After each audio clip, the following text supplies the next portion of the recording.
yang karena rahmatnya niat-niat baik hamba dapat terlaksana. Walaula fadlullahi alaikum wa rahmatuhu ahadin abada. Kata Allah Subhanahu wa ta'ala, kalbu karunia Allah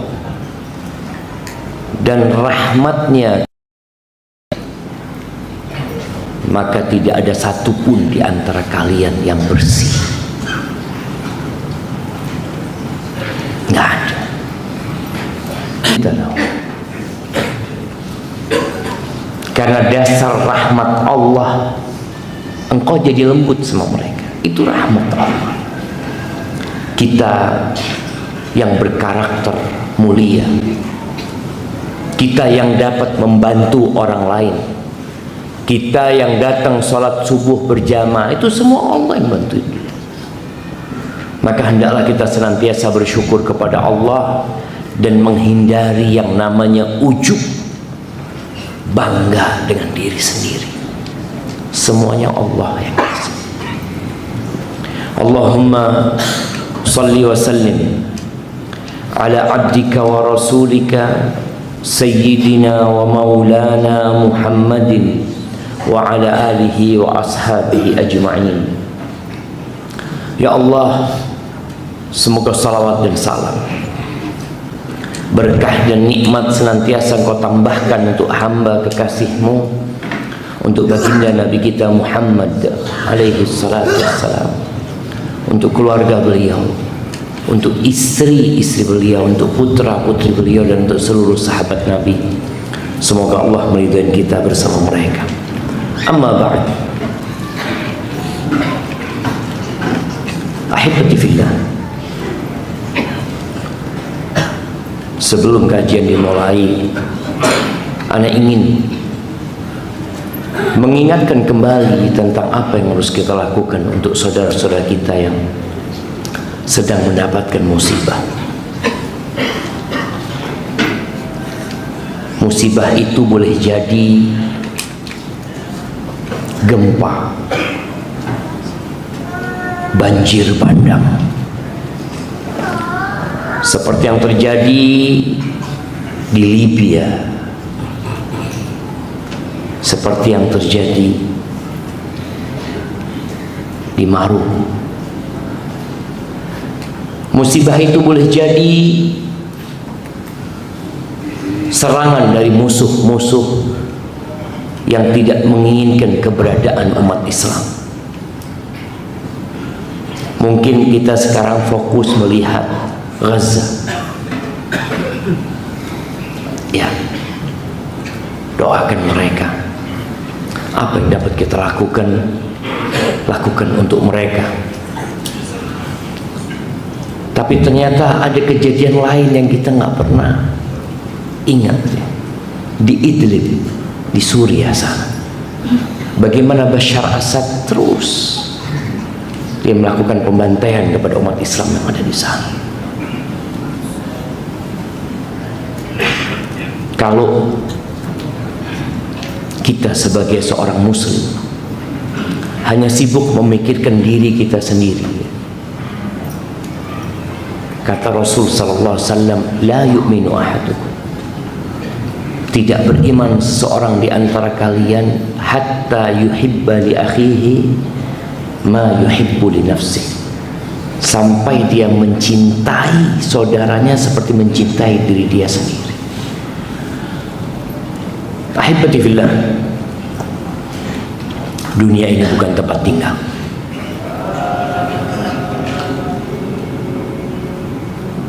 Di masjid sebelah, Masya Allah, dunia ini bukan tempat tinggal, tapi tempat untuk ditinggalkan. Makanya kita sering dengar telah meninggal dunia. Ya, dia meninggalkan dunia. Yang lahir bukan untuk menetap di sini. Yang lahir bukan untuk menetap di sini. Dia lahir untuk meninggalkan tempat ini. Dia hadir untuk pergi dari tempat ini. Maka sejatinya dunia ini adalah tempat ujian. Dan semakin tinggi keimanan antum, maka semakin besar pula ujian yang Allah akan berikan. Mungkin sebagian berpikir, kalau gitu anak imannya nggak usah kuat-kuat Ustaz, supaya ujiannya nggak terlalu besar.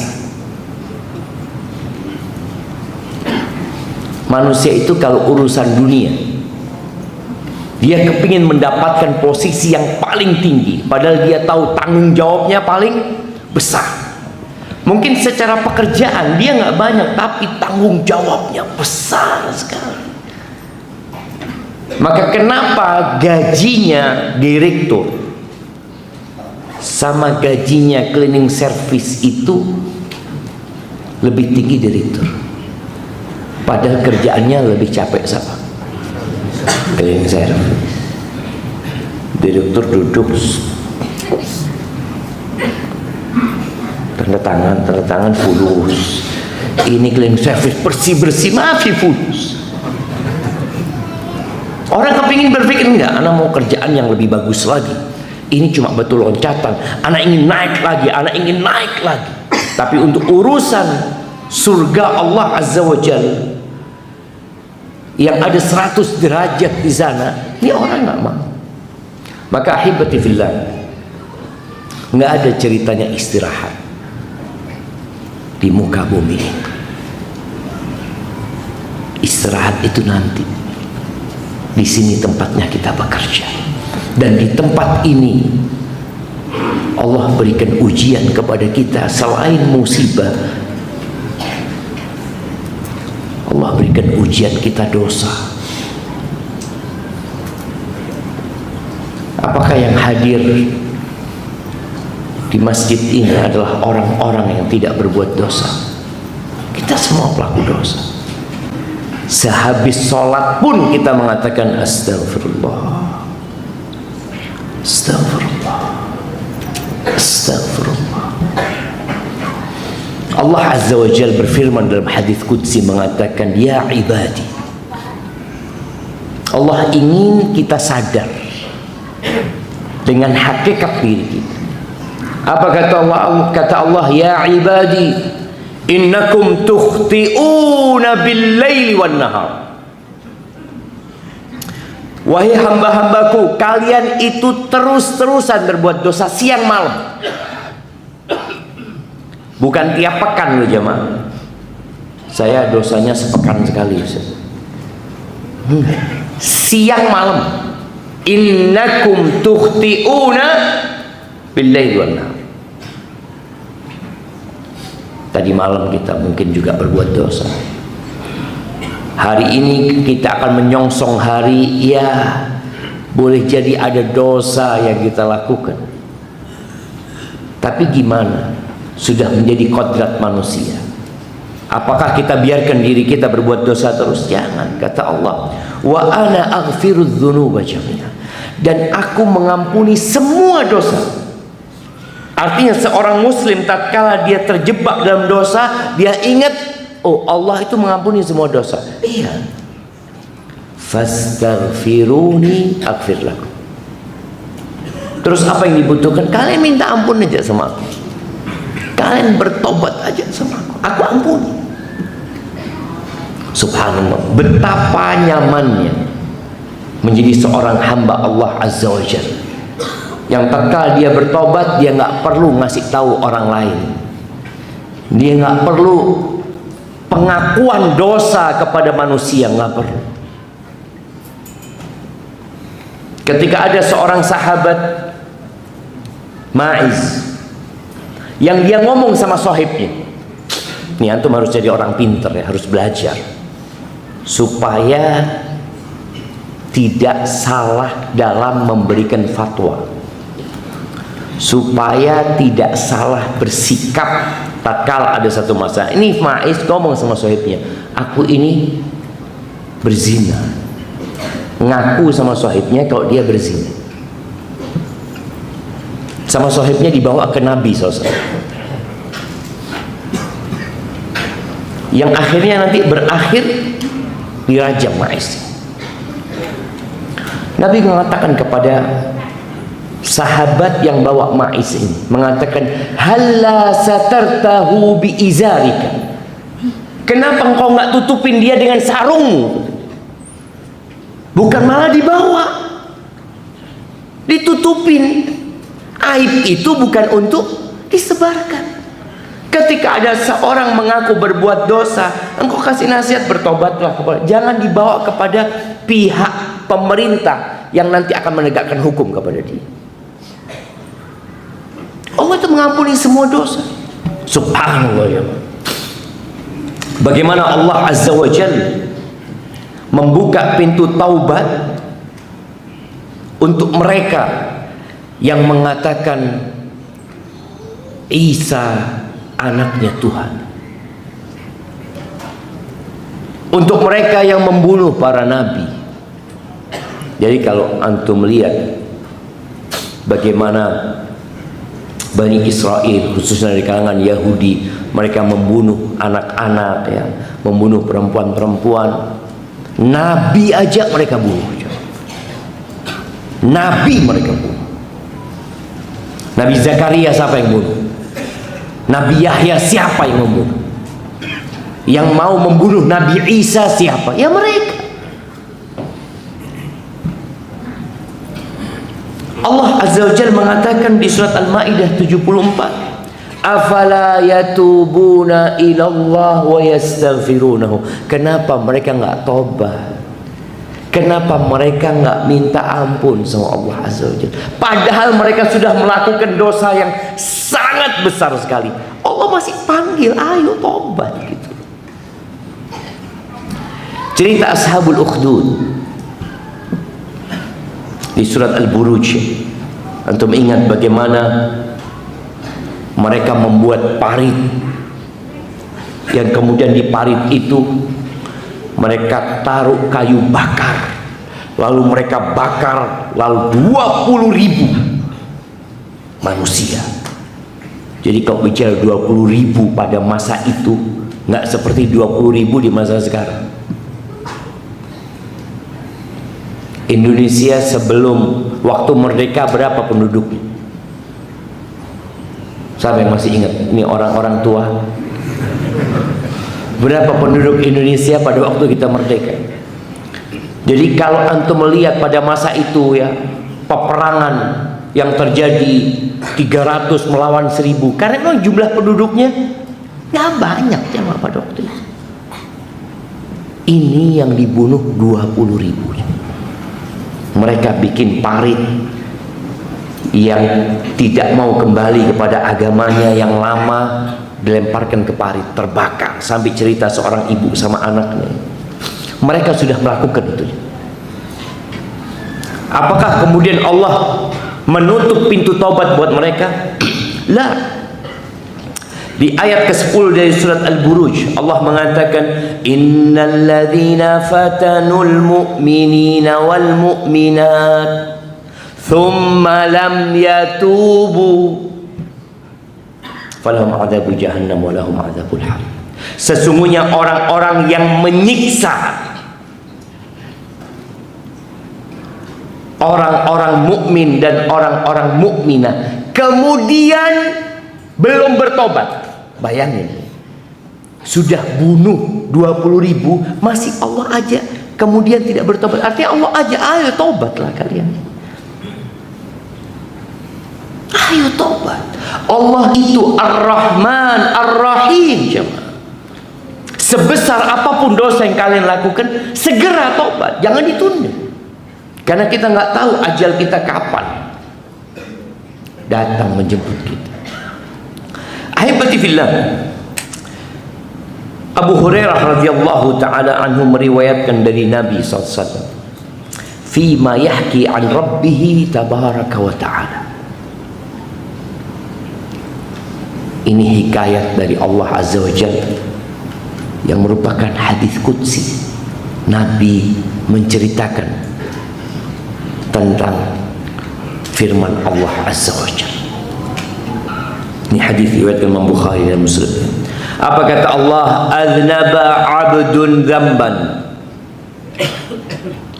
Ada seorang hamba yang berbuat dosa.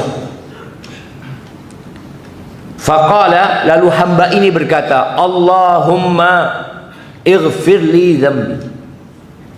Dia mengatakan, ya Allah, ampuni dosaku ya Allah. Dia berbuat dosa, lalu dia berkata, Allahumma ighfirli dzambi. Dengan semudah itu jemaah. Pelaku dosa berbuat dosa, lalu dia cuma mengatakan Allahumma ighfirli dzambi. Kalau sekarang kita astaghfirullah, astaghfirullah. Apa kata Allah Azza wa Jalla? Adnaba 'abdi dzamban. Hambaku berbuat dosa. Ya, dia melakukan dosa, melakukan kemaksiatan. Fa'alima,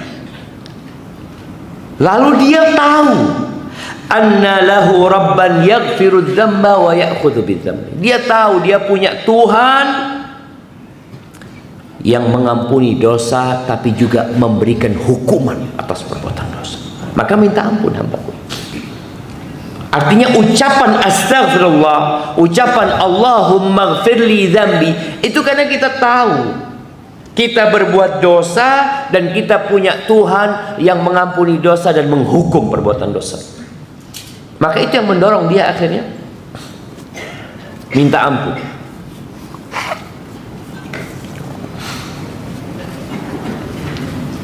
Kemudian apa selesai dia berbuat dosa? Enggak. Thumma 'ada fa'adzlam. Kemudian dia berbuat dosa lagi. Lalu dia ingat lagi sama Allah. Ay Rabbi ighfirli dzambi. Wahai Tuhanku, ampuni dosaku. Allah jawab lagi, adznaba 'abdi dzamban. Hambaku berbuat dosa lagi. Tapi dia tahu keimanan dia membuat dia minta ampun. Karena dia tahu, dia fa'alima, dia tahu bahwa dia punya Tuhan yang mengampuni dosa dan menghukum perbuatan dosa. Maka dia minta ampun. Itu kedua jamaah. Dosa yang keberapa? Kedua. Thumma 'ada fa'adzlam. Lalu berbuat dosa lagi.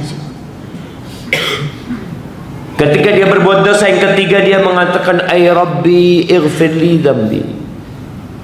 Wahai Tuhanku, ampuni dosaku. Dia nggak nunggu minta ampun tahun depan. Dia tidak menanti minta ampun bulan depan. Insyaallah aku mau taubat hari Jumat aja lah. Enggak. Dia berbuat dosa, dia bertobat. Dia minta lagi. Apa kata Allah? Adznaba 'abdi dzamban. Hambaku ini berbuat dosa. Lagi dia. Dan dia tahu dia punya Tuhan yang mengampuni dosa dan memberikan hukuman atas perbuatan dosa. Qad ghafartu li 'abdi. Aku sudah ampuni dosa-dosa hambaku. Falyaf'al ma syaa'.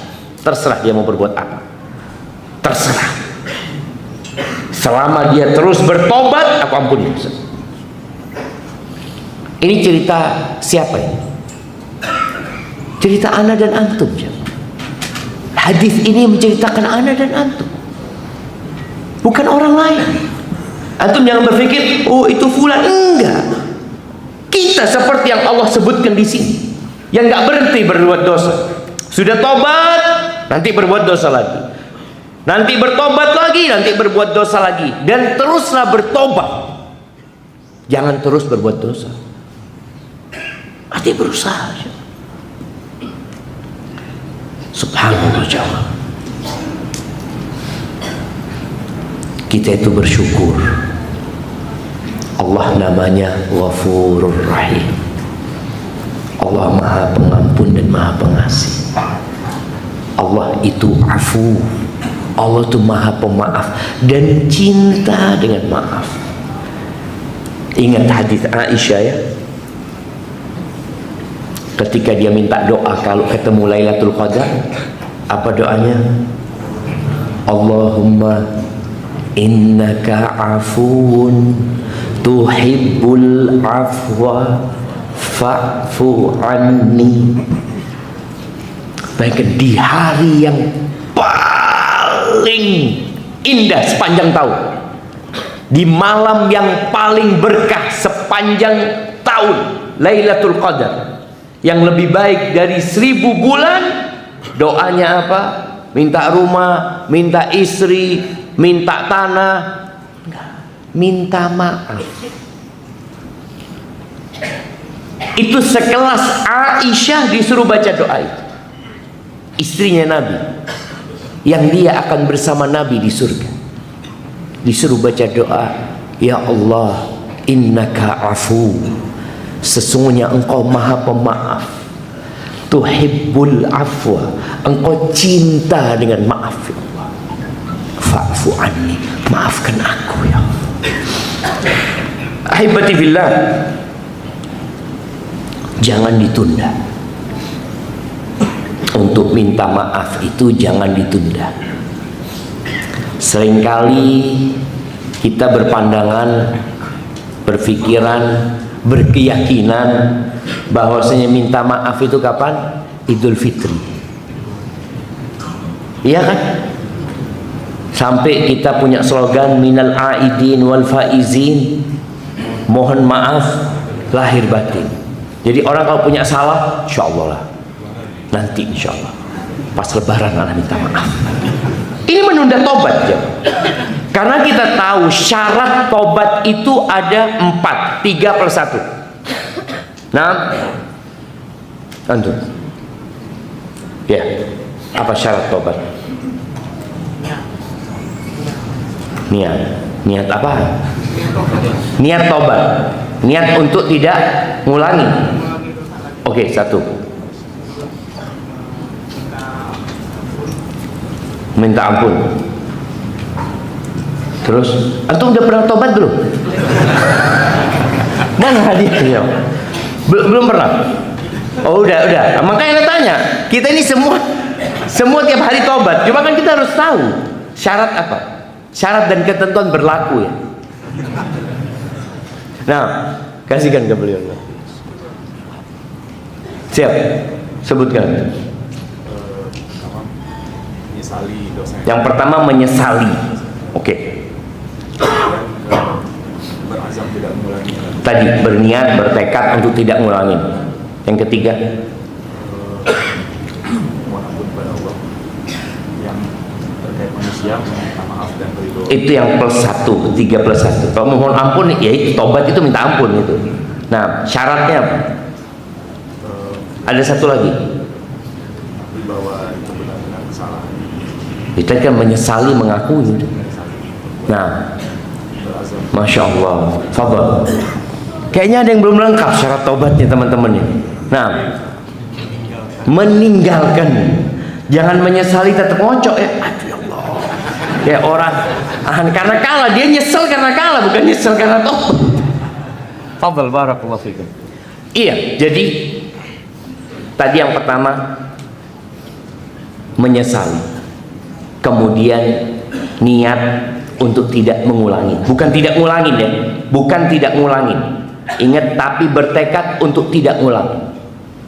Menyesal berarti dia nggak mau berbuat lagi sebenarnya, tapi dia kemudian niat, enggak, aku nggak mau ngerjain lagi, sudah ya Allah, yang terakhir ini Allah, walaupun besok antum ngulangin, tobat lagi. Yang ketiga meninggalkan. Karena ada orang dia menyesal tapi dia nggak meninggalkan. Ya gimana Ustaz, udah kerjaan Ustaz. Ada orang, jadi dia tahu itu dosa, dia nyesel, kenapa ya aku berbuat ini ya, tapi apa, ini udah kerjaan anak, ini ma'isyah anak. Maka banyak orang yang tidak meninggalkan perbuatan dosa itu. Baik, yang keempat tadi yang berkaitan dengan manusia, kita perlu minta maaf. Maafnya nunggu lebaran. Dia sudah punya 3 tuh. Dia udah menyesal, dia meninggalkan, bertekad untuk tidak ngulangi, tapi syarat satunya ditunda kalau lebaran. Tahu-tahu lebaran sohibnya mati. Ya Allah, ya apa udah mati, Anda mau minta maaf sama dia. Boleh jadi antum yang mati duluan, boleh jadi dia yang mati duluan. Udah dia bawa.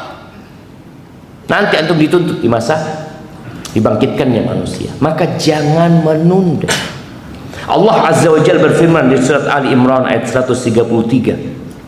Allah mengatakan wasari'u ila maghfiratin min rabbikum wa jannatin 'arduha as-samawati wal ard uiddat lil muttaqin. Kata Allah, bersegeralah kalian. Cepetan.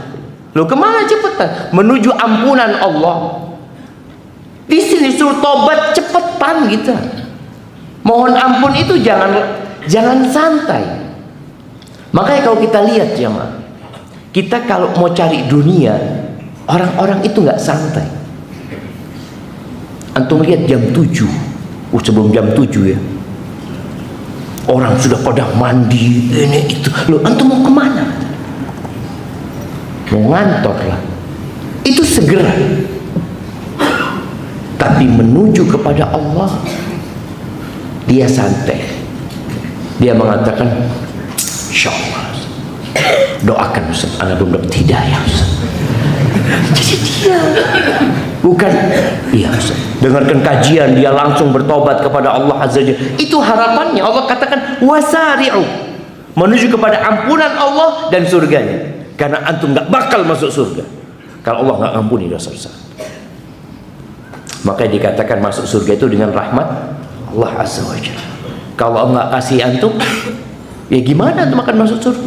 Oh, amal anak banyak. Wallahi amal antum dari sejak lahir sampai 100 tahun, kalau umur antum hidup 100 tahun, dan antum selalu berbuat ketaatan kepada Allah Azza wa Jalla, dibandingkan dengan nikmat mata yang Allah berikan, tak cukup jauh. Kita beribadah dengan karunia Allah Azza wa Jalla. Kemudian di surat Al-Hadid ayat 21, Allah mengatakan sabiqu. Kalau tadi wasari'u, bersegera, di sini Allah katakan berlombalah kalian. Kemana? Ila maghfiratin min rabbikum. Berlomba-lomba menuju kepada ampunan Allah Azza wa Jalla. Jadi kalau melihat sohibnya belum tobat, antum jangan nunggu dia tobat. Anak kalau dia tobat, insya Allah anak ikut tobat. Enggak. Antum duluan sama dia. Karena banyak di antara sohib ini yang saling nunggu jemaah. Kan biasanya berbuat dosa itu ada kawannya. Iya. Ini salah satunya udah ngaji, insya Allah anak punya niat tobat saya. Kalau fulan bertobat, anak langsung tobat. Fulan nggak tobat. Antum kapan tobat? Nunggu dia, nggak ada nunggu-nungguan siapa. Allah suruh berlomba-lomba menuju kepada ampunan Allah Azza wa Jalla dan menuju ke surganya. Segala kenikmatan, kelezatan berbuat dosa. Ingat, semua kelezatan itu hanya sementara. Makanya antum akan ngulangin dosa itu lagi. Antum akan ngulangin dosa itu karena kelezatannya nggak terus. Kelezatannya sebentar. Dan subhanallah, tatkala Allah memberikan kelezatan sebentar itu ajakan agar manusia bertobat. Engkau sudah tahu kelezatannya sebentar. Dan orang ketika berbuat dosa, dia merasa nyaman ya, merasakan nikmat itu dosa. Kayak orang makan, dia rasakan enak rasanya, tapi jantungnya bergetar. Dia tidak ingin orang lain tahu dengan dosa dia. Jadi itu kelezatan yang dibalut dengan kegalauan di dalam jiwa. Pakai tempat-tempat berbuat dosa itu rata-rata lampunya remang-remang. Iya.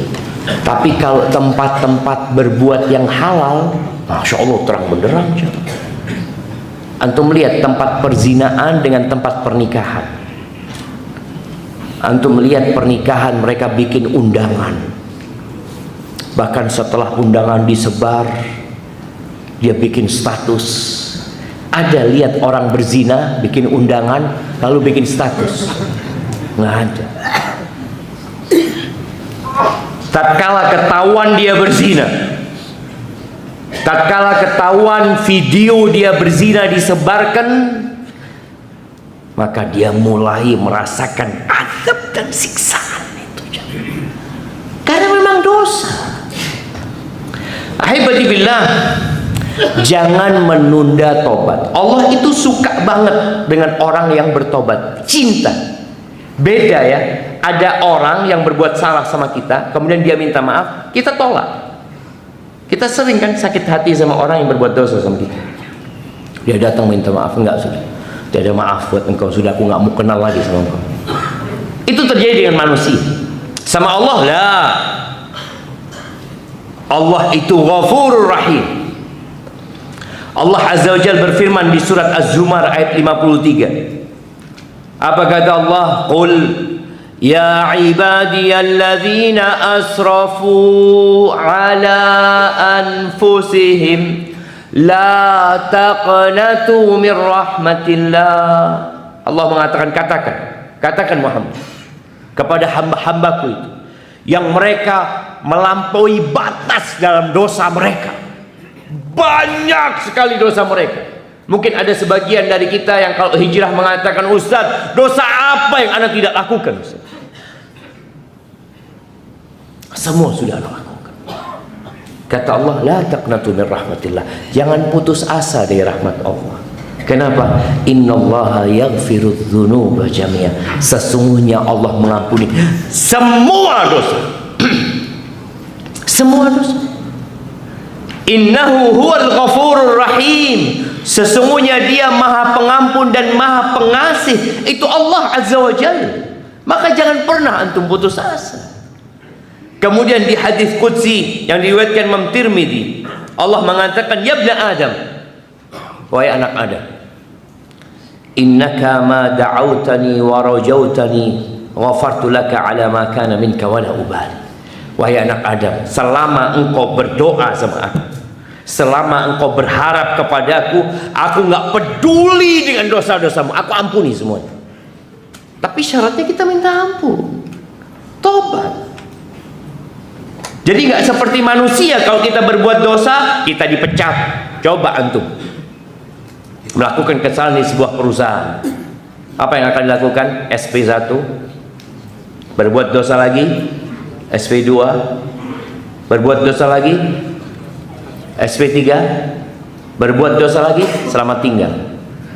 Antum di blacklist, diceritakan di mana-mana antum mau ngelamar kerja, oh jangan diterima padahal sudah bertobat. Nggak ada tuh. Itu manusia. Tapi Allah lah, sampai membunuh 100 orang pun diterima tobatnya sama Allah. 100 orang dia bunuh, nggak ada ceritanya ditutup pintu tobat. Ya ibn Adam, kata Allah, wahai anak Adam, lau balagat dhunubuka ananas sama. Ya Allah, jamaah, kalau dosamu itu sampai ke awan yang ada di langit, dari banyaknya, kalau dosamu sampai ke awan-awan yang ada di langit, tsumma astaghfartani ghafartulah, kemudian engkau minta ampun sama aku ampuni, kata Allah. Ya Allah, jemaah, hadza rabbun ghafurur rahim. Terus antum nggak mau tobat sama Allah, antum masih mau menunda tobat. Allah itu gembira. Sampai Nabi alaihi salatu wasallam menyebutkan, ya, lallahu asyaddu farahan. Ini Nabi menggambarkan kegembiraan Allah dengan orang yang bertobat sebagai ajakan agar manusia segera bertobat. Allah itu lebih gembira bi taubati abdihi idza taab, dengan taubat hambanya ketika dia bertobat, min ahadikum adalla rahilatahu bifalah, lebih gembira daripada seorang di antara kalian yang kehilangan kendaraannya, kehilangan ontanya di padang pasir, dan di atas onta itu makanan dia, minuman dia, semuanya padang pasir, ya, nggak ada siapa-siapa kecuali dia dengan ontanya. Kemudian orang ini, kata Nabi SAW, hatta idza ayisa minha Udah dicari kemana-mana, ternyata nggak datang-datang, nggak ketemu itu onta. Istadalla tahta dhilli syajaratin. Akhirnya orang ini bernaung di bawah naungan pohon. Ngapain dia di situ? Yantadhirul maut, nunggu mati. Dia berpikir daripada mati kepanasan, ahsan mati, ya masih ada naungan. Sudah, dia putus asa. Fabainama huwa kadzalik, ketika dia sudah nunggu mati, tahu-tahu ontanya itu datang. Tali kendalinya ada di kepalanya. Ya Allah, kata dia. Fa amsaka bi khitamiha. Dia pegang tali kendali onta itu. Wa qala min syiddatil farah, dia berkata karena sangat gembira sekali sampai salah ngomong. Dia mengatakan, Allahumma anta abdi wa ana rabbuk. Ya Allah, engkau hambaku, aku Tuhanmu. Sampai salah dia ngomong jemaah. Dari gembiranya dia jemaah. Antum bisa bayangin. Gembiranya Allah dengan tobatnya kita. Maka antum jangan malu untuk tobat. Kan banyak orang kadang-kadang minta doa sama ustaz, minta doa sama kiai. Ayo ustaz, doakan ustaz. Kenapa? Ana malu mau doa, banyak dosanya ana. Iya. Antum kalau malu berdoa karena banyak dosanya, antum tobat. Bukan kemudian antum tetap berada dalam dosa itu, minta doanya orang soleh supaya hajatnya dikabulkan. Antum tobat. Allah gembira. Makanya jangan malu kita untuk berdoa memohon kepada Allah Azza wa Jalla, karena Allah bergembira dengan datangnya antum. Lebih dari kegembiraan orang tadi. Ahibati fillah, Nabi kita Muhammad alaihi salatu wassalam tiap hari tobat. Beliau mengatakan, ayyuhan nas, tubu ilallahi wastaghfiru. Wahai umat manusia, kalian bertobatlah kepada Allah dan beristighfar, minta ampun sama Dia. Fa inni, sesungguhnya aku itu, atubu ilallah wa astaghfiru fil yaumi akthar min 70 marrah. Aku tiap hari bertobat dan minta ampun itu lebih dari 70 kali. Lebih dari 70. Itu Nabi. Bagaimana dengan kita? Bagaimana sahabat Nabi yang menghitung Nabi SAW memohon ampun. Jadi beristighfar, berzikir, ya, baca Quran, usahakan didengar. Sama siapa? Sama antum. Boleh dengan suara keras, boleh. Ada perbedaan di antara para ulama. Mana yang afdal? Dengan suara keras atau dengan suara yang tersembunyi? Mereka mengatakan suara keras itu artinya didengar sama orang. Suara yang tersembunyi itu hanya antum yang dengar. Dua-duanya mengeluarkan suara. Ini sahabat menghitung Nabi SAW istighfar. Berarti istighfar Nabi keras, sehingga mereka bisa menghitung. Nabi mengatakan, Rabbighfirli wa tub alayya innaka antat tawwabur rahim 100 kali. Dihitung mas sahabat. Nabi baca, Rabbighfirli, wahai Allah, ya wahai Rabbku, ampuni aku, berikan taubatmu kepadaku, wa tub alayya innaka antat tawwabur rahim, sesungguhnya engkau maha menerima taubat dan maha pengasih. Nabi baca itu. Antum perlu duduk, dan dikatakan ini disunnahkan dibaca selesai sholat duha. Jadi bukan yang dengar siapa? Antum sendiri nggak dengar. Usahakan antum dengar dan antum hitung 100 kali. Ahibati fillah, kalau itu Nabi, maka bagaimana dengan kita? Apa hukum menunda taubat? Apakah seorang ini, ada pertanyaan kepada salah seorang alim ulama. Ada pertanyaan mengatakan, Ustaz, ana punya sohib, dia itu niat bertobat bulan depan.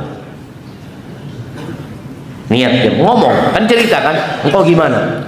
Insya Allah bulan depan aku akan tobat, sudah selesai sudah. Masa aku terus berbuat dosa? Aku takut dilaknat sama Allah Azza wa Jalla.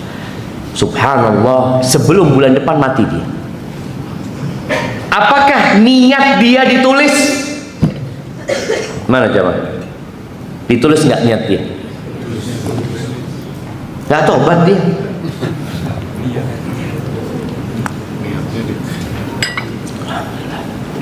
Ditulis, yang niat saya insya Allah mau 70 mau tobat. Tulis niatnya. Niat bertobat, ada kebaikan. Dia nunda tobat. Niat dia itu niat nunda tobat, bukan niat tobat. Kan jelas niatnya dia. Niat apa? Menunda tobat. Antum berpikirnya, oh dia niat bertobat. Bukan. Dia itu niat menunda tobat. Jelas itu. Jangan berpikir ditulis kebaikan, ditulis dosa dia. Niat bertobat apa niat nunda tobat? Nunda tobat. Ini yang kita harus pinter-pinter. Jangan berpikir insya Allah dia husnul khotimah karena dia sudah niat, Ustaz. Niat apa? Niat nunda tobat dia itu. Dan terbukti sudah dia lakukan. Niat dan dia lakukan. Kan ada niat orang berbuat baik lalu dia melakukan. Ini dia niat berbuat jahat. Menunda tobat itu perbuatan dosa. Sudah niat dan dia lakukan penundaan itu. Ada orang niat nunda tobat, insya Allah mau tobat tahun depan. Lalu dia, ya Allah enggak lah, anak belum tentu sampai tahun depan. Akhirnya dia bertobat segera. Al-Imam Ibnul Qayyim rahimahullah ta'ala mengatakan di kitabnya Madarijus Salikin, ya, ada beberapa hukum tobat yang beliau ingin sebutkan karena sangat diperlukan. Kata beliau, tashtadul haja ilaiha, sangat diperlukan oleh manusia masalah ini. Wala yaliqu bil abdi jahluha, dan nggak boleh seorang hamba itu nggak tahu masalah ini. Dan banyak orang nggak tahu. Apa kata beliau? Minha al-mubadara ila taubah minadz-dzamb, bersegera bertobat dari dosa. Fardun alal faur, itu kewajiban yang langsung, bukan kewajiban yang bisa ditunda. Kan ada kewajiban yang boleh ditunda, seperti kewajiban haji. Apakah haji itu alal faur atau alal takhrahi? Ini para ulama fikih berbicara, apakah kewajiban haji itu kewajiban yang harus segera dilakukan atau boleh ditunda? Umpamanya antum mampu haji tahun ini, alhamdulillah Ustaz, ana mampu, dengan yang paling mahal pun ana mampu, tapi insya Allah kayaknya ana mau haji 3 tahun lagi Ustaz. Sebagian ulama mengatakan boleh dia, nggak harus tahun itu dia berangkat. Tapi sebagian mengatakan enggak, dia wajib ya, pada waktu itu dia punya uang ya harus berangkat, jangan ditunda. Ini perbedaan pendapat. Tapi kalau bicara taubat ini, Ibnu Qayyim mengatakan fardun 'alal faur, kewajiban yang segera. Hari ini engkau berbuat dosa, ya hari ini bertobat, bukan besok. Makanya Allah Azza wa Jalla mengatakan, kata Nabi SAW, innallaha yabsutu yadahu bil-lail, Allah membentangkan tangannya di malam hari, liyatuba musii'un nahar, agar bertobat orang yang berbuat dosa di siang hari. Jadi jangan sampai nunggu besok. Wa yabsutu yadahu bin nahar liyatuba musii'ul lail, dan Allah bentangkan tangannya di siang hari untuk memberikan kesempatan yang berbuat dosa di malam hari tobat. Pagi harinya udah tobat, bukan pagi harinya menceritakan dosa tadi malam. Antum nggak ikut tadi malam, ngapain? Dia udah sahib-sahibnya nggak tahu, dia malah cerita dosa. Seharusnya dia bertobat di pagi hari, bukan menceritakan dosa tersebut. Apa kata Ibnu Qayyim? Wala yajuzu ta'khiruha, nggak boleh menunda, mengakhirkan tobat itu nggak boleh. Famata akharaha asabit ta'khir, Ketika kapan dia menundanya, maka dia berbuat dosa lagi dengan menunda tobat. Padahal dia sudah tidak ngerjain, jemaah. Dosanya itu dia sudah tidak ngerjain, tapi dia belum punya niat untuk bertobat.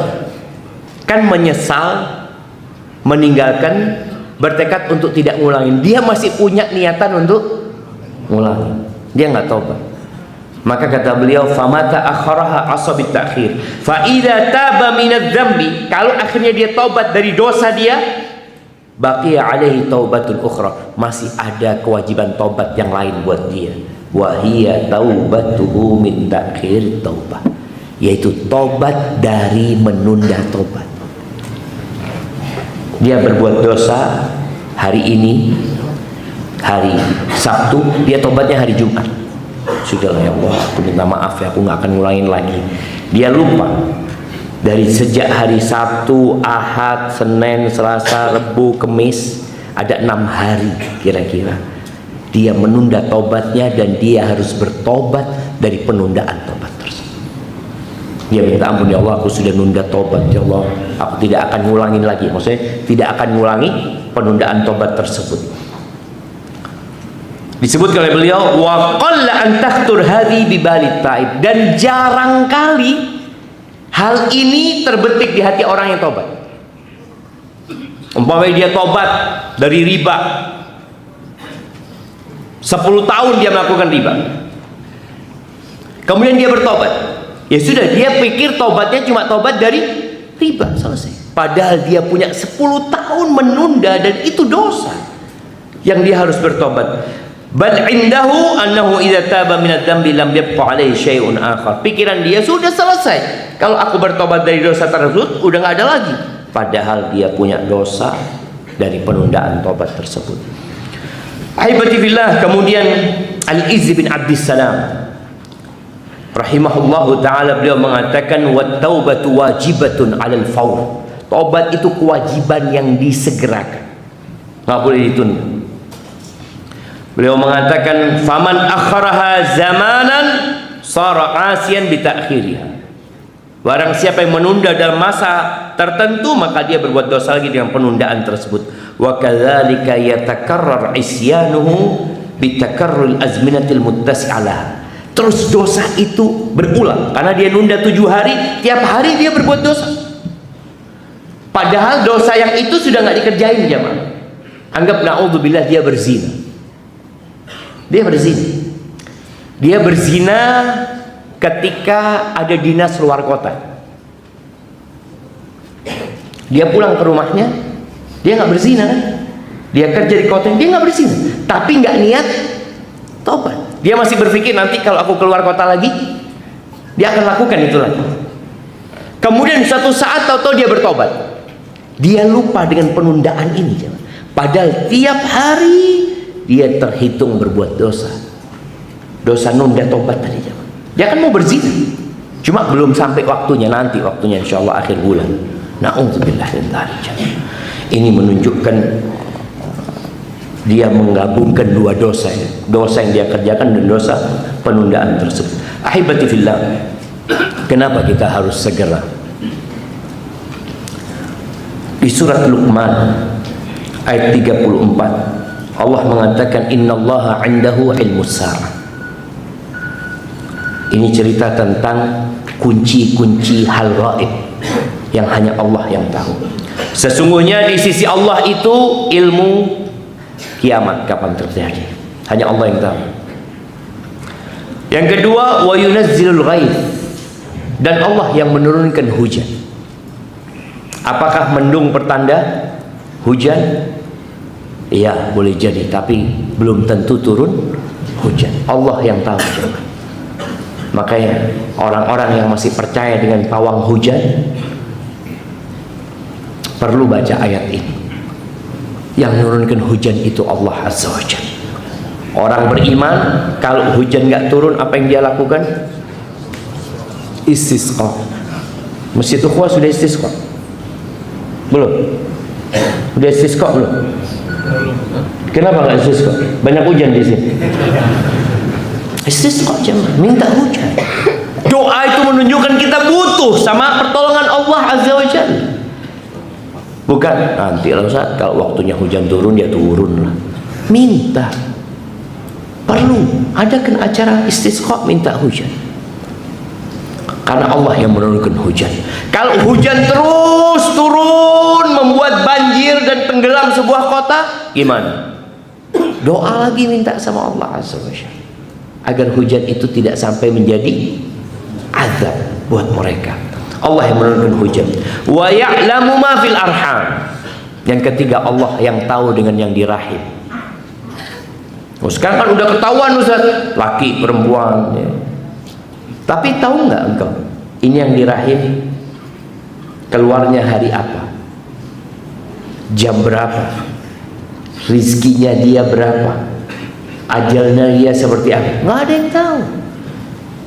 Tapi Allah tahu dengan apa yang di rahim janin itu. Oh, ini umurnya cuma 2 jam, lahir langsung mati. Allah tahu. Yang ini, oh ini umurnya sampai 7 tahun. 7 tahun dia akan jatuh di sungai, tenggelam, kemudian dia mati. Allah tahu. Yang di janin di rahim itu Allah sudah tahu. Kemudian wa ma tadri nafsun madza taksibu ghadan. Enggak ada yang tahu besok kita mau ngapain, enggak ada yang tahu. Ingat kejadian pesawat dari Jakarta menuju ke Pangkal Pinang apa? Yang berangkat di pagi hari lalu jatuh siapa? Iya. Itu pesawat baru siapa? Pesawat baru yang tentunya semua berpikir, oh nggak mungkin lah kalau yang jatuh itu pesawat-pesawat lama Ustaz. Ternyata yang lama selamat, yang baru jatuh. Semua orang di pesawat itu punya rencana. Ada yang satu rencana, insya Allah anak mau makan siang di restoran ini, anak mau ada meeting, ada yang mau jaga, ada yang mau jemput dia. Nggak ada cerita itu, nggak ada yang tahu jemaah apa yang akan terjadi besok. Wa ma tadri nafsun bi ayyi ardin tamut. Dan orang juga nggak ada yang tahu di bumi mana dia mati. Ada orang yang keluar dari rumahnya mau berangkat kerja, ternyata dia diantarkan ke kuburan. Sehat dia, gagah perkasa, bahkan mungkin dia mau ambil gajian udah turun belum? Udah? Belum? Tanggal berapa? Allahu Akbar. Nah, artinya orang sudah berpikir macam-macam ya, dia gajian mau beli ini itu, ternyata dia harus meninggal dunia. Nggak ada yang tahu jemaah. Makanya ada seorang penyair yang mengatakan tazawwad minat taqwa fa innaka la tadri. Engkau berbekallah ketakwaan. Di antara ketakwaan tadi ya, dengan segera bertobat kepada Allah Azza wa Jalla, karena engkau nggak tahu idza janna lailun hal ta'ishu ilal fajr. Kalau datang malam hari itu, apakah engkau akan sampai pagi hidupmu? Engkau nggak tahu. Tadi malam berapa banyak orang yang mati. Dan ternyata tiap hari yang mati di Indonesia ini banyak. Kalau antum lihat, kalau antum ke Masjidil Haram, Masjid Nabawi, tiap sholat itu ada sholat jenazah. Kenapa? Karena semua orang di kota itu kepingin disolatin di Masjid Nabawi. Di sini kan enggak. Masjid Ukhuwah kapan terakhir ada jenazah? 3 pekan yang lalu. Padahal orang mati di sini banyak, tapi disolatkan di masjid sana, masjid sana, masjid sana. Nggak ada yang tahu apakah kita akan hidup sampai pagi. Fakam min fata amsa wa asbaha dhahikan wa qad nusijat akfanuhu wa huwa la yadri. Berapa banyak anak muda yang pagi ketawa, sore ketawa, main ini main itu, padahal kain kafannya lagi disiapin, sudah punya dia. Makanya kan ada orang yang udah siap kain kafannya. Subhanallah. Istri anak kadang-kala mempersiapkan kain kafan di rumah, ya, karena ada kelompok emak-emak itu. Baru beli ada yang mati, ya Allah ternyata punyanya fulan. Bayangin. Kan ada yang tahu jemaah. Punya siapa ini kain kafan yang udah disiapin? Tapi kita nyaman aja. Kemudian wa kam min sigharin yurtaja tul umrihim. Berapa banyak anak-anak yang diharapkan orang tua untuk jadi ini, jadi itu, punya cita-cita orang tua, ya Allah, anak kepingin anak-anak ini jadi dokter, yang ini kepingin jadi ini. Tahu-tahu tubuh mereka harus diantarkan ke kuburan. Antum lihat di Gaza, ya. Anak lihat video ya, anak-anak bayi-bayi, ya Allah, ya. Kita nggak tahu, ya, umur kita sampai kapan. Wa kam min arusin zayyanuha li zawjiha. Berapa banyak pengantin yang udah disiapin, ya, untuk pernikahan, untuk ketemu sama calon suaminya, tahu-tahu malam pernikahan dia meninggal dunia. Anak pernah baca berita, ada satu pulau di Jawa Timur situ dekat Madura, Pulau Sapekan namanya. Mereka mau menikah dengan orang di Bali, naik perahu jemaah, pengantennya semuanya, yang di sana udah siap acara hari itu. Tahu-tahu tenggelam semuanya, pengantennya tenggelam, keluarganya meninggal dunia semua. Nggak ada yang tahu. Maka kenapa antum masih nunda tobat? Oh enggak, anak masih sehat. Wa kam min sahihin mata min ghairi illatin. Berapa banyak orang sehat yang mati tanpa penyakit. Betapa sering kita dapat berita, ya Allah, kemarin masih ngopi sama anak bulan, kemarin masih umroh sama anak, kemarin nggak ada yang tahu, jemaah. Penyakit itu bukan mengantarkan kepada kematian. Antum pikir orang sakit, oh mau mati sudah, nggak ada. Maka dikatakan wa kam min alilin asya hina minad dahri. Berapa banyak orang sakit yang tidak mati-mati. Ada anaknya ini ngelihat, ya Allah, kayaknya abah dekat sudah, kayaknya abah. Dia pikir warisan sudah kan. Tahu-tahu dia yang mati dulu. Nggak pernah dapat warisan, walau anaknya dapat warisan. Barakallahu fiik.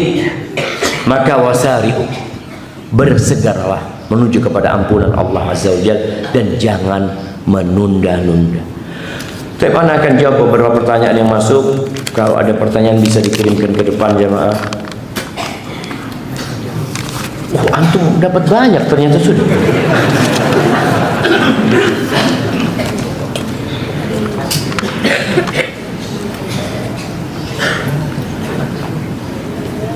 Assalamualaikum warahmatullahi wabarakatuh. Semoga Ustaz, keluarga, dan tim dan jamaah semua selalu diberi kesehatan dan selalu dalam lindungan Allah. Afwan Ustaz, ana mohon didoakan karena ana sekarang sedang sakit. Dokter menvonis ana dengan kanker.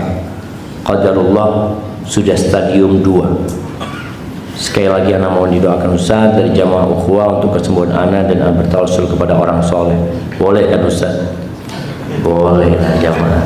Ahibati fillah, yang pertama, sakit itu rahmat. Kadangkala kita itu di dunia selalu melihat kepada yang senang-senang. Fulan baru beli mobil, Masya Allah. Fulan dikasih wajah yang cantik, kasih wajah yang tampan, ya Allah, anakku nggak kayak gitu. Coba antum lihat yang sakit, anakku nggak sakit kayak dia. Ada yang ngomong kayak gitu? Nggak ada kan? Kita pikir dunia itu semuanya indah, kita cuma ditipu dengan keindahan dunia. Ada banyak penyakit di sini. Nih yang hadir semua di sini, semua punya masalah. Insya Allah semua pernah sakit atau sekarang sedang sakit, tapi dia sembunyikan. Maka hendaklah antum bersyukur sama Allah Azza wa Jalla karena nikmat Allah banyak. Kalau antum, ini siapa saja yang sakit ya, kalau antum melihat stadium 2, ada yang sudah stadium 4. Nah, kalau antum kena kanker, ada yang kena kanker dengan tambahan penyakit-penyakit lain. Dan mudah-mudahan penyakit itu menghapuskan dosa antum dan mendekatkan diri antum kepada Allah Azza wa Jalla. Dan kita doakan, Allahumma shfi mardana wa mardal muslimin, ya Allah sembuhkan yang sakit di antara kita dan di antara umat Islam semuanya. Dan kita doakan semoga yang sakit, yang minta didoakan, Allah angkat penyakitnya sehingga dia bisa terus bertakwa kepada Allah Azza wa Jalla. Allahumma amin.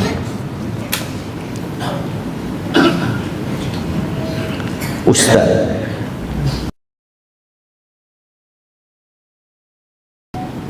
di satu sisi ketika sedang semangat banyak kebiasaan baik yang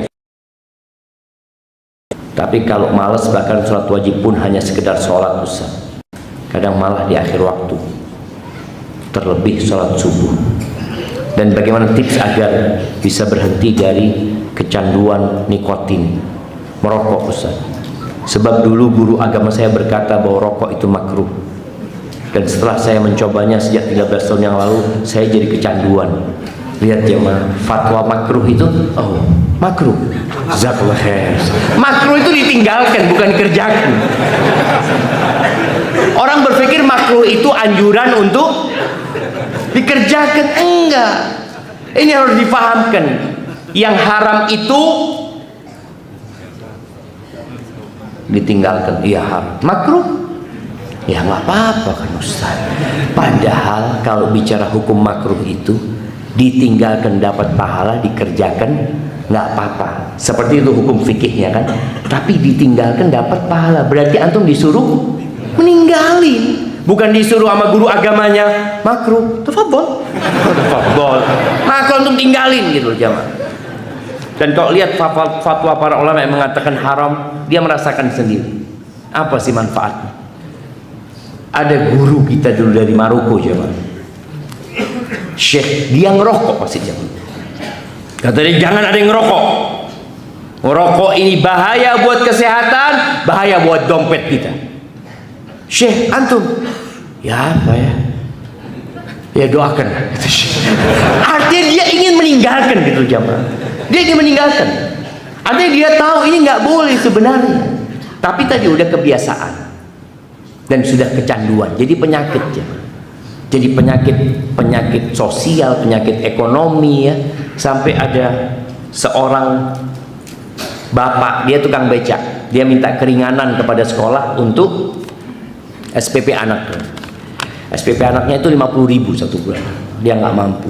Ditanya sama kepala sekolahnya, bapak ngerokok? Kata dia. Iya kata dia. Sehari berapa? Satu pak waktu itu 10.000 kata dia. Sebulan 300.000. SPP anak, iya nggak mampu. Bayangin, 300.000 mampu, 50.000 nggak mampu.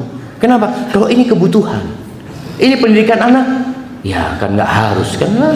Minta keringanan lah kata dia. Ya Allah jemaah. Sampai tadi akalnya pun kadang-kala sudah nggak terpakai gara-gara urusan rokok ini. Dia milih ngerokok daripada makan ya. Taib. Sebab ini sebab, lihat ketika orang memberikan fatwa jemaah berbahaya sekali. Guru agama saya berkata bahwa rokok itu makruh, dan setelah saya mencobanya sejak 13 tahun yang lalu, saya jadi kecanduan dan susah berhenti total Ustaz.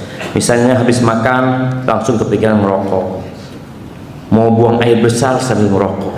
Ya Allah, makan sama buang, bayangin ya, masuk ngerokok, keluar.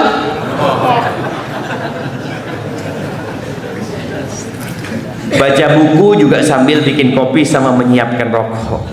Tolong beri tips dan saran biar lepas dari ketergantungan tersebut Ustaz, dan tobat dari hal tersebut Ustaz. Terima kasih, dan doakan saya tetap cepat berhenti merokok. Nah, iya, kalau bicara yang pertama kebiasaan jemaah, kebiasaan baik itu harus dijaga.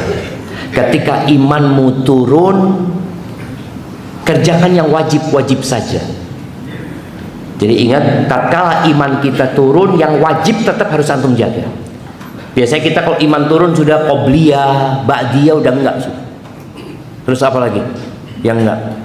Zikir pagi petang, raditu billahi rabba bil islami dina wa Muhammadin sallallahu alaihi wasallam nabiyya. Udah cukup satu lah. Kadang-kadang sudah mulai imannya sudah benar-benar turun jemaah. Tapi tolong tadi soal yang wajib-wajib dijaga. Kemudian lisanmu tetap basah dengan zikir. Sudah antum kemana-mana astagfirullah, astagfirullah, astagfirullah. Antum naik mobil, naik kendaraan, naik apa, jalan terus. Insya Allah itu yang akan jadi charger buat iman antum yang benar. Terus ya mah. Ada charger yang remote, antum tahu? Dicas dari malam sampai pagi cuma 10%. Kenapa? Ternyata kabelnya, atau ternyata kepalanya itu, colokannya dia main. Maka antum lihat nanti, kok lama banget ya iman anak ini kok nggak naik-naik. Antum lihat apa penyebabnya? Di antara penyebabnya adalah perbuatan dosa. Antum harus tinggalkan dosa tersebut. Berkaitan dengan rokok yang merupakan kebiasaan buruk jemaah, insya Allah semua sepakat rokok itu kebiasaan buruk. Ada yang tidak sepakat? Umpamanya di rumah, insya Allah bapak ngomong sama anak nanti ya makan di rumahnya ayah sama anak-anaknya. Terus tahu bapaknya dia akan rokok. Yuk nih, ayah itu yang umur 2 tahun sini. Ini enak ini, insya Allah. Itu yang 3 tahun, yuk bismillah. Ini nggak ada. Semua tahu itu kebiasaan yang buruk. Maka mereka ingin meninggalkan. Cuma memang iklan rokok ini iklan paling banyak di mana-mana jemaah. Jadi orang tuh melihat rokok lagi. Mas, mudah-mudahan dijaga sama Allah ya. Maka antum berdoa. Jangan suruh ustadznya berdoa. Antum yang berdoa. Anak ingat ada kawan kita di Pekanbaru ya. Dia cerita, mungkin sama dia 10 tahun ngerokok. Dia mau berhenti berapa bulan ngerokok lagi, berhenti berapa bulan ngerokok lagi kata dia. Akhirnya dia berdoa, ya Allah, dia benar-benar berdoa. Karena orang yang jujur berdoa minta sama Allah lah kasih. Anak berdoa minta, ya Allah aku ingin berhenti dari rokok, bantulah aku ya Allah kata dia. Subhanallah. Setelah dia berdoa, malam harinya dia muntah darah. Sejak muntah darah berhenti dia ngerokok. Antum mau nunggu muntah darah? Nah, nanti antum berdoa minta. Dan tadi berbahaya buat kesehatan, berbahaya buat uang antum juga. Dan tinggalkan kawan-kawan yang merokok. Jangan beli rokok. Dulu ada ustadz yang berhenti ngerokok. Caranya dia sampaikan kepada kita bagaimana dia berhenti ngerokok. Dia itu ambil rokok. Nggak tahu ini boleh dicontoh apa enggak. Dia merokok, dia tahu di hidungnya dicium cuma. Udah kata dia. Jadi habis makan katanya kan kepingin rokok kan. Dia tahu di hidungnya. Lama kelamaan alhamdulillah aja hilang karena nggak dimasukin ke mulutnya. Antum makan. Wallahu a'lam bishawab ya. Mungkin ada yang punya pengalaman tapi yang jelas dengan tekad yang kuat insyaallah antum bisa meninggalkan.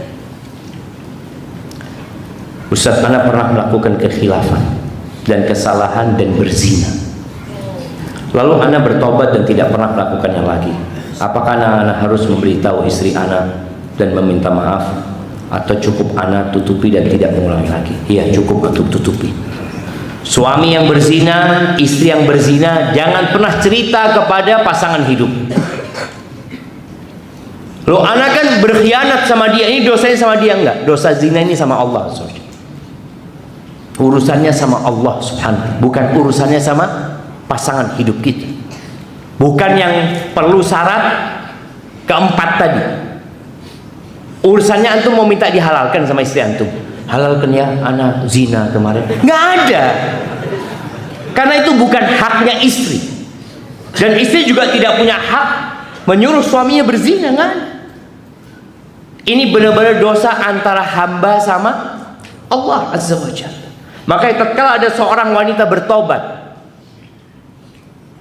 dari berzina dan dia hamil, Nabi nggak tanya dengan siapa engkau berzina, mana laki-laki itu, nggak ada ditanya sama Nabi SAW. Ya udah dianya yang dihukum karena dosa itu antara dia sama Allah Azza wa Jalla. Ketika Ma'is ngaku berzina, nggak ditanya Ma'is dengan siapa engkau berzina, dicariin, nggak ada. Karena dosa itu antara dia sama Allah Azza wa Jalla. Maka seorang istri yang berzina hendaklah bertobat dengan taubatan nasuha, dan suami yang berzina bertobat dengan taubatan nasuha, dan jangan cerita. Enggak Ustaz, anak takut dia dengar dari orang lain. Maka antum minta sama Allah supaya ditutupin dosa antum.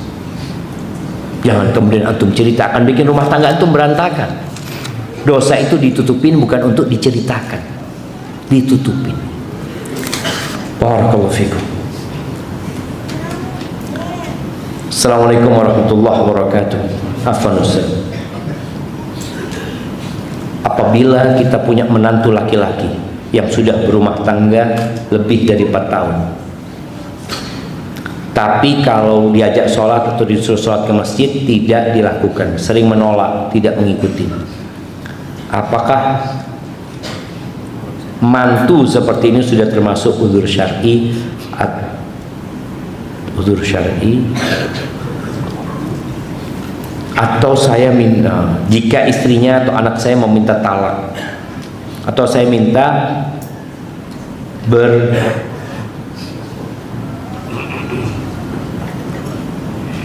sedangkan apa jemaah? Suaminya tetap memberi nafkah kerja dan tidak menjatuhkan tangan. Allahu Akbar. Ana lebih mudah baca kitab daripada baca.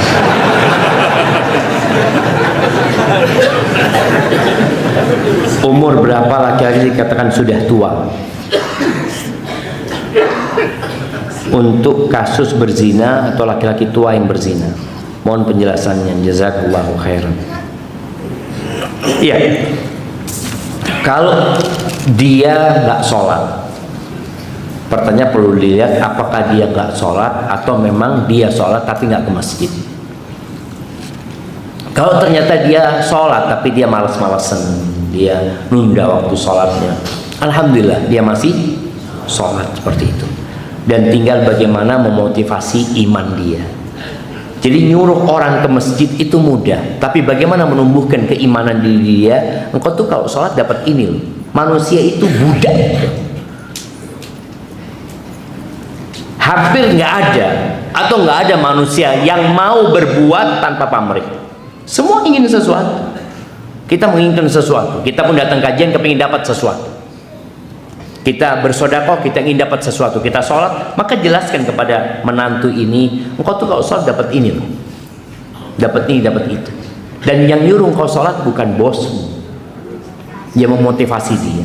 Jadi bukan hanya disuruh, bukan hanya diajak, tapi dimotivasi yang berkaitan dengan keimanan. Karena orang kalau imannya bagus, insya Allah dia nggak usah disuruh berangkat ke masjid. Seperti itu. Kalau bicara apakah sudah uzur syar'i untuk gugat cerai, boleh-boleh saja ketika dia mau bercerai. Boleh jadi gugat cerai itu termasuk terapi buat suaminya untuk sholat. Jadi ketika nanti di mediasi biasanya di pengadilan itu, sampaikan kita nggak nuntut banyak-banyak, kita cuma minta dia sholat. Itu aja. Sehingga sang suami tahu istrinya tidak nuntut macam-macam, nuntut sholat aja. Dan bagi sang istri, hendaklah dia memberikan pelayanan yang baik kepada suaminya. Sehingga suaminya kalau dibuat cerai dia ya paling nggak mikir. Karena ada suami yang dibuat cerai, alhamdulillah, nah memang mau pisah sama dia. Nah, itu akhirnya nggak jadi terapi buat dia. Seperti itu. Adapun bicara orang sepuh ya yang berzina, yang termasuk Allah nggak akan melihat sama dia, ya orang yang sudah di atas 40 tahun itu sudah nggak muda lagi. Jadi masa muda itu sampai umur 40 tahun. Kalau sudah umur 40 tahun, dengkulnya, lututnya sudah mulai bunyi. Jadi sudah mulai makannya sudah nggak pakai mulut, makannya pakai akal sudah. Semua dihitung sama dia. Ini kolesterol sekian. Ini waktu muda nggak ada. Anak muda itu makan apa aja disajikan, oh dia makan sudah jangan. Nah, makanya yang di atas 40 tahun itu sudah terhitung tua ya. Seharusnya bertakwa kepada Allah Azza wa Jalla. Dosakah saya kalau masih belum memaafkan orang yang sudah menyakiti hati saya? Ingin sekali rasanya melupakan sakit hati yang sudah dia lakukan tapi masih sulit. Mohon sarannya Ustaz. Syukran, jazakallah khair. Ya, orang itu punya hak untuk tidak memaafkan. Punya hak untuk tidak memaafkan. Dia menuntut di akhirat itu hak dia. Tapi engkau jangan lupa engkau juga sering berbuat salah sama Allah Subhanahu wa taala. Makanya Abu Bakar As-Siddiq yang pernah disakiti Abu Bakar memang sama sepupunya sendiri yang tiap bulan dikasih santunan, malah sepupunya ini yang menyebarkan fitnah Aisyah berzina. Abu Bakar bersumpah ya, tidak akan pernah memberikan nafkah kan ke Mistah lagi. Udah nggak mau maafkan Mistah. Allah tegur Abu Bakar, falyafu wal yasfah, hendaklah mereka memaafkan, ya udahlah, melupakan kesalahannya itu. Ala tuhibbuna ay yaghfirallahu lakum, apakah kalian nggak ingin diampuni sama Allah SWT? Maka antum yang tidak mau memaafkan ini, antum nggak mau dimaafkan sama Allah, maafkanlah, walaupun itu hak antum untuk tidak memaafkan. Kemudian tidak memaafkan itu hanya akan menyebabkan antum menderita.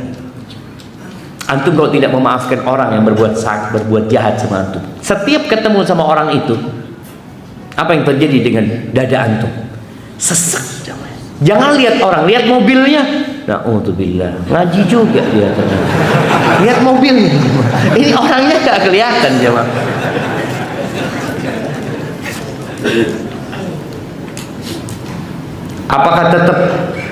Apakah tetap ada ganjaran di dunia walau dia sudah bertobat, dan apakah tetap balasan juga di akhirat? Ahibati fillah, kalau bicara pahala yang Allah berikan itu di dunia dan di akhirat. Makanya ketika Nabi Nuh alaihissalam menyuruh kaumnya bertobat, faqultu astaghfiru rabbakum innahu kana ghaffara yursilis sama alaikum midrara wa yumditkum bi amwalin wa banin wa yaj'al lakum jannatin wa yaj'al lakum anhar. Kalian tobat sama Allah, terus dapat apa kalau tobat? Istighfar, kalian minta ampun sama Allah, Allah akan kirimkan kepada kalian hujan yang bermanfaat buat kalian, deras yang menyenangkan buat kalian. Allah kasih harta sama kalian, Allah kasih anak-anak sama kalian, Allah buatkan untuk kalian kebun-kebun yang indah. Itu pahala taubat di dunia. Di akhirat tentunya Allah berikan balasan yang lebih dari itu. Dan boleh jadi ada orang yang full pahala taubatnya Allah berikan di akhirat nanti, karena dunia ini bukan tempat tinggal, tadi kita sebutkan hal itu. Dan kalau orang taubat dengan taubat nasuha, Allah menerima taubatnya, ya nggak akan dibalas lagi di akhirat nanti.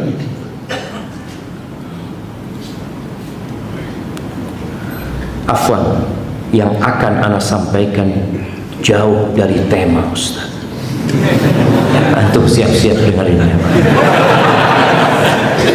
Qadarullah, keluarga kami sedang menghadapi sedikit ujian yang dimana membuat ana di rumah membutuhkan perhatian, ciuman dan pelukan lebih dari biasanya dari suami ana, karena membuat ana merasa lebih tenang dan sabar.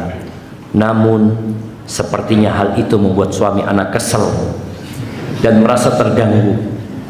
Kemudian ana merajuk dan mengucapkan, mau mengganggu siapa lagi kalau bukan suamiku?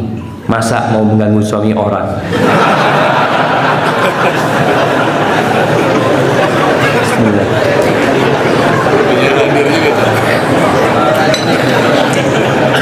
Ini ancaman nih.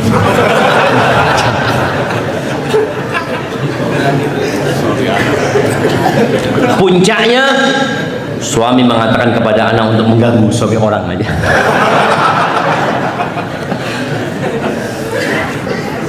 Anak katakan kepada beliau untuk berhati-hati dalam berucap. Padahal yang salah dulu siapa? Istrinya kan? Tapi memang mak-mak ini kalau mau minta maaf sama suaminya muter-muter. Nanti terakhir suaminya minta maaf. Anak katakan kepada beliau untuk berhati-hati dalam berucap. Namun semakin membuat suami ana menegaskan ucapannya. Hal itu melukai kehormatan ana dan membuat ana tidak ridha. Qadarullah, tabiat suami ana berlisan kurang baik, nyinyir dan nyelekit. Mohon nasihat bagi kami Ustaz. Mohon bantuan doa agar terhindar dari keburukan lisan suami ana maupun sebaliknya. Iya.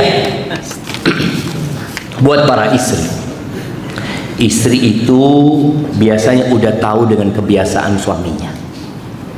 Dia tahu dengan apa yang disukai suaminya, apa yang tidak disukai suaminya. Dan hendaklah dalam berumah tangga melihat kepada kelebihan dan tidak melihat kepada kekurangan. Ana lihat penanya ini hanya menyebutkan kekurangan suami. Mana kelebihan suami ini? Itu yang menyebabkan engkau menderita. Karena semua orang punya kekurangan jamaah. Ana kalau ditanya kekurangan ana kepada istri ana, mungkin bisa jadi 2 jilid kita. Nah, sampai ada seorang hakim ya, seorang yang bijak, dia ditanya, aku bagaimana cara mengetahui kekuranganku? Aku bagaimana caranya mengetahui kekuranganku? Kan orang punya kekurangan, tapi dia perlu orang lain yang memberitahu dia. Orang ini ngatakan, coba engkau ngomong sama istrimu, sebutkan kekurangan istrimu. Insya Allah dia akan sebutkan kekuranganmu, kekurangan bapakmu, kekurangan emakmu, kekurangan keluargamu. Pokoknya semua akan dia sebutkan. Jadi usahakan kita ini melihat kepada kelebihan, bukan melihat kepada kekurangan.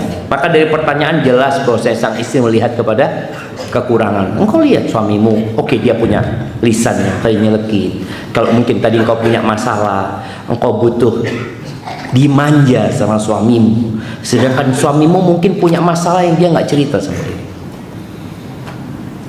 Jadi emak-emak ini harus tahu, banyak suami punya masalah di tempat kerjanya, dia emban sendiri, dia simpan sendiri, karena dia nggak ingin istrinya pun susah mendapatkan hal itu. Jadi tolong ketika engkau melihat suamimu tadi kok merasa capek, lelah, ini dan itu ya, kesel dengan perbuatanmu, engkau jangan mengatakan ucapan ini. Engkau beranggapan ucapan ini nggak apa-apa, nggak boleh. Masa mau mengganggu suami orang? Sakit hati suami. Bapak-bapak sakit hati nggak kalau gitu? Bapak lihat, bapak-bapak di sini sakit hati. Jadi jangan pernah membandingkan suamimu dengan suami orang. Udah itu suamimu. Engkau lihat ada kekurangan, engkau lihat kelebihan. Tatkala engkau tidak bisa mendapatkan kehangatan dari suamimu, engkau hamparkan sejadahmu, engkau angkat tanganmu, engkau minta sama Allah Azza wa Jalla. Suamimu nggak bisa menyelesaikan masalahmu, tapi Allah tinggal mengatakan kun, selesai. Jadi ini yang harus dilakukan seorang muslim ketika dia di keluarga tidak mendapatkan kehangatan. Apa yang dilakukan Nabi Yakub ketika anak-anaknya, istrinya, keluarganya yang menyalahkan Nabi Yakub seakan-akan? Apa kata beliau? Innama ashku bathi wa huzni ilallah. Sudah, beliau nggak mau ngadu lagi sama orang-orang itu. Sampai ketika Nabi Yakub alaihissalam mencium aromanya Nabi Yusuf, apa kata keluarganya? Engkau ini tetap aja dalam kesesatanmu yang dulu. Yusuf lagi. Padahal benar, datang yang bawa bajunya Nabi Yusuf. Artinya ada keluarga memang yang tidak mendukung, tapi bukan berarti engkau mencari curhat di tempat lain. Engkau curhatlah kepada Allah Azza wa Jalla, dan insya Allah selesai jemaah. Selesai. Ada satu orang, Anda baru dapat cerita kemarin. Dia itu di rumah kumpul sama iparnya, sama mertua. Dia kepingin punya rumah sendiri jemaah, tapi nggak punya dia. Subhanallah, dia terus doa minta sama Allah. Tahu-tahu Allah berikan rumah kepada dia. Allah itu yang punya bumi ini, Allah yang punya tanah, semua ini milik Allah Azza wa Jalla. Allah bisa kasih itu buat engkau, itu buat engkau, yang ini buat kakakmu. Allah yang punya. Kita kan kadang-kadang berpikir, ya Allah, mana mungkin anak bisa punya rumah. Kok mana mungkin? Kalau engkau nggak beriman sama Allah, mungkin kau mengatakan itu. Tapi tatkala kau beriman sama Allah, bukankah engkau yakin innallaha ala kulli syai'in qadir? Allah maha kuasa atas segala sesuatu, nggak ada yang nggak mungkin.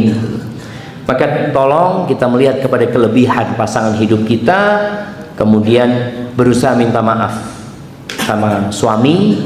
Kalau dikatakan tadi kan akhirnya istri merasa suami yang harus minta maaf. Jaga lisan. Jangan, itu suamimu gitu. Barakallahu fiik. Bismillah, dosa yang tak diampuni apa Ustaz? Kalau dosa berzina, selingkuh dengan istri orang, sedangkan sudah punya istri, apakah benar hukumannya dilemparin sampai mati? Terus bagaimana cara tobatnya? Apakah bisa diampuni? Nah, mahibati fillah, termasuk dosa besar itu adalah berzina. Tapi tadi kita sampaikan bahwa Allah mengatakan innallaha yaghfirudz dzunuba jami'an. Allah mengampuni semua dosa. Jadi kesempatan untuk bertobat ada. Kalau orang ini ditangkap atau dia datang kepada pihak yang berwajib seperti mereka datang kepada Nabi SAW, maka dirajam orang tersebut. Tapi engkau nggak harus. Engkau bertobat kepada Allah Azza wa Jalla dengan taubatan nasuha. Engkau nggak usah ngomong sama siapa-siapa, nggak usah minta maaf sama suaminya dia. Engkau minta maaf sama Allah Azza wa Jalla, itu cukup. Dengan catatan menyesali, meninggalkan, bertekad untuk tidak mengulangi lagi, dan perbanyak amal soleh, dan putus hubungan dengan orang-orang yang kau pernah berzina dengan mereka. Putus hubungan, buang nomor handphonenya, atau kau beli nomor yang baru, karena boleh jadi setan masih datang untuk menggodamu. Jika ada orang yang dahulunya berbuat zina lalu bertobat nasuha dan menjalankan hidupnya sesuai ahlu sunnah sampai dia meninggal, apakah pada saat meninggal bisa terbebas dari siksa kubur karena dahulu dia pernah berzina? Dan apa catatan dosa-dosanya tetap akan memberatkan di hari kiamat nanti? Jazakallah khair. Ahibati fillah, man taba taballah alaih. Barang siapa yang bertobat, Allah akan menerima tobatnya. Di surat Al-Furqan, antum baca di ayat-ayat terakhir itu, ketika Allah menceritakan orang-orang yang berzina, yang membunuh, ya, yang sebelumnya dia melakukan kesyirikan juga, kemudian dia bertobat kepada Allah Azza wa Jalla, fa innahu yatubu ila Allahi mataba. Dia tobat, akan Allah terima tobat dia. Bahkan Allah akan gantikan amal-amal keburukan dia dengan kebaikan. Fa ulaika yubaddilullahu sayyi'atihim hasanat. Allah ganti dengan kebaikan, asalkan taubatnya dengan taubatan nasuha. Kalau bicara apakah dia akan selamat dari siksa kubur, ya tadi, dosa dia mungkin bukan hanya zina. Ketika Nabi SAW melewatin kuburan, kemudian beliau mengatakan lewat dua kuburannya, dua orang di sini disiksa. Apa dosanya? Bukan dosa besar ya, tapi itu besar balasannya. Yang satu tidak membersihkan dari kencing, dari najis ya. Dia kadang-kala sembarangan, najis itu kena baju, kena celananya, dia sholat dalam kondisi najis. Yang satu yamshi bin namimah bainan nas, termasuk dosa besar sebenarnya. Yang satu suka mengadu domba sama orang. Jadi bukan hanya berkaitan dengan dosa zinanya, ada banyak dosa yang kita harus bertobat dari semua. Semoga Allah ampuni dosa-dosanya. Baik, jamaah, ini mungkin pertanyaan terakhir ya. Atau ada dua pertanyaan baca. Ana seorang akhwat dan ana sudah menikah. Namun ana dan suami memulai dengan zina, dalam kurung berpacaran.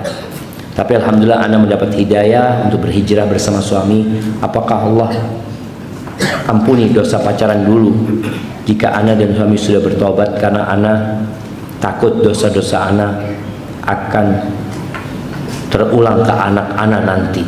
Mohon sarannya Ustaz. Ya hibati fillah, ketika orang itu bertobat dengan taubatan nasuha, semoga anak-anaknya dijaga.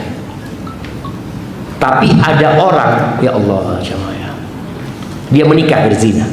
Orang ini dia sudah berkeluarga, punya anak, subhanallah, anaknya sama kayak bapak. Anak ini menunjukkan orang tua kurang dalam mendidik anaknya, dan mungkin juga taubatnya nggak sempurna karena dia meremehkan dulu. Oh, dulu nggak boleh perbuatan dosa itu dan nggak boleh diulangin. Engkau sudah nggak ngulangin karena engkau sudah menikah, boleh jadi anakmu yang ngulangin. Tapi kalau orang tuanya taubat dengan taubat dan nasuha, insya Allah dijaga di keluarganya, dijaga di keluarganya dan anak-anaknya. Baik, pertanyaan terakhir. Assalamualaikum Ustaz. Suatu saat, masya Allah, ada yang rame-rame di sana. Alarmnya ini. Assalamualaikum Ustaz. Suatu saat saya tiba-tiba dicemberuti. Setiap kali bertemu, saya selalu tersenyum. dan menyapa dibalas dengan muka cemberut dan melengos, hingga akhirnya saya sudah malas melihat orang tersebut. Dan ketika berpapasan saya pura-pura tidak melihat. Saya bingung, Ustaz, apa salah saya? Saya mau bertanya dengannya, tapi beliau selalu buang muka. Apakah Allah menerima taubat saya jika ada orang yang memusuhi saya? Ahibati billah, kita ini kadang-kala lupa dengan kesalahan kita, nggak tahu sama kesalahan kita. Jadi tak kala ada orang yang berubah sikapnya sama kita, Rasul sallallahu alaihi wasallam mengatakan, tidaklah dipisahkan antara dua orang yang saling mencintai, illa bidzambin ahdatsahu ahaduhuma, kecuali karena dosa yang dilakukan salah satu dari keduanya. Jadi antum lihat, boleh jadi karena dosa-dosa antum orang jadi gak suka sama antum, atau boleh jadi ada yang mindah omongan sehingga dia terprovokasi dan gak suka lagi sama antum. Apa yang harus antum lakukan? Kalau ternyata orang itu menghindar dari antum, antum cari orang lain. Karena pernah kejadian, istri ana itu ngomong sama anak, bang, fulana itu kok kayaknya berubah sama anak. Coba, kayaknya kau punya salah. Anak nggak ngapa-ngapa, coba datang ke sana. Kau datang, kau ngomong, aku minta maaf, kayaknya aku punya salah. Tolong jelaskan. Akhirnya dia datang sudah, dan dijelaskan. Yang buat dia sakit hati ini, kadang-kadang kita ngomong ini jamaah, merasa nggak masalah tuh jamaah, tapi ternyata bikin sakit hati orang. Maka di sini pentingnya kita, kalau ada orang berubah, kita datang sama dia. Kalau nggak bisa ketemu sama dia, kirim orang. Karena jadilah antum orang yang memperbaiki di antara orang yang bertikai. Ketika dua orang ini nggak bertegur sapa, antum datang, fulan kirim salam, fulan ingin memperbaiki kesalahan dia, mungkin kau bisa kasih tahu apa yang harus dia lakukan. Ngomong kayak gitu. Karena terus terang kita ini masih punya salah, tapi banyak di antara kita yang nggak sadar. Kelak pada hari kiamat akan dikeluarkan kitab kepada kita, Iqra kitabak. Antum lihat loh, banyak banget kesalahan anak, semuanya tertulis. Tapi di dunia ya kita lupa. Ahibadillah, itu yang dapat kita sampaikan di kesempatan kali ini. Yang benar dari Allah Jalla Jalaluhu, yang salah dari diri anak pribadi. Allah dan Rasul terbebaskan dari kesalahan itu. Sekali lagi jangan lupa untuk mendoakan saudara-saudara kita yang ada di Palestina ya. Semoga Allah memberikan keringanan, kemudahan buat mereka, dan Allah berikan pertolongannya. Dan masjid ini insya Allah mau supaya kita bisa kajian maghrib jemaah. Bagian kalau subuh ini ada yang sambil menikmatin, memejamkan mata dia, tahu-tahu udah selesai kajian. Subhanallah. La ilaha illa anta astaghfiruka wa atubu ilaik. Assalamualaikum warahmatullahi wabarakatuh.